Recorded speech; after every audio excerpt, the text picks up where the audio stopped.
The fitness industry thrives on your failure. It is built on the cycle of January resolutions, 3 weeks of intensity, and the inevitable collapse back into mediocrity. They sell you motivation because it's a perishable product that you have to keep buying. On this channel, we don't buy motivation, we engineer systems. Quitting is not a moral failing, it is a structural flaw in your habit architecture. If your fitness routine relies on you feeling like working out, you have already lost. Today, we install the Unbreakable habit protocol. We are discussing the end of quitting. The machine-like grind requires you to decouple your actions from your emotions. In the Wealth Blueprint, you don't only invest when you feel inspired by the market, you invest because the system dictates it. Fitness must be treated with the same cold clinical logic. An unbreakable habit is one that has been stripped of the choice factor. When you wake up, you don't negotiate with yourself about whether you will train. You don't audit your energy levels or check the weather. The decision was made weeks ago when the system was designed. You are simply the operator executing the code. The first principle of unbreakable habits is the minimum viable input. Most people quit because they set a bar so high that it requires perfect conditions to clear. They plan for 90-minute sessions 6 days a week. When life inevitably creates friction, a late meeting, a poor night's sleep, they miss a day. That miss creates a psychological leak. The all-or-nothing fallacy kicks in, and the momentum stalls. An engineer builds for the worst-case scenario.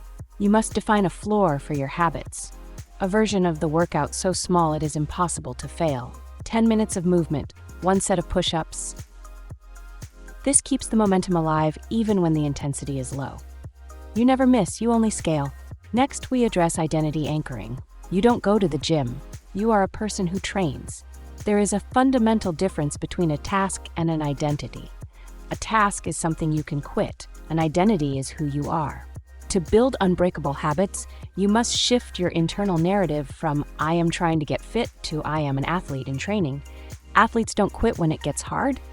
They recalibrate their recovery. By anchoring the habit in your identity, the friction of execution decreases. Doing the work becomes the path of least resistance because it aligns with your internal blueprint. Then there is the environment audit. Your willpower is a finite resource, a battery that drains throughout the day. If you have to use willpower to find your shoes, drive to a crowded gym, and figure out your routine, you are wasting the engine's fuel before the work even begins. An unbreakable habit is engineered through friction reduction. You prepare the environment the night before. You remove the obstacles. You make the healthy choice the obvious choice. The 1% don't have more willpower than you. They just have better designed environments that require less of it. The feedback loop is the final structural component.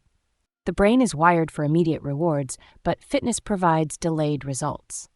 This is the value gap where most people quit. To bridge this gap, you must gamify the process. You track the data, the weights, the heart rate, the consistency. The win is not the body you'll have in 6 months. The win is the checkmark on today's log. You learn to crave the data of progress more than the comfort of the couch. When you begin to see the machine's output improving in real time, the habit becomes self-sustaining. The psychology of unbreakable fitness is the rejection of the finish line. There is no end to the grind. You don't get fit and then stop, just as you don't get wealthy and then burn the machine. You are maintaining the hardware for the duration of the mission. When you stop looking for an exit, the urge to quit vanishes. The work is the reward. The discipline is the sovereignty. To execute the end of quitting, you must stop being a spectator of your own life. You must become the architect.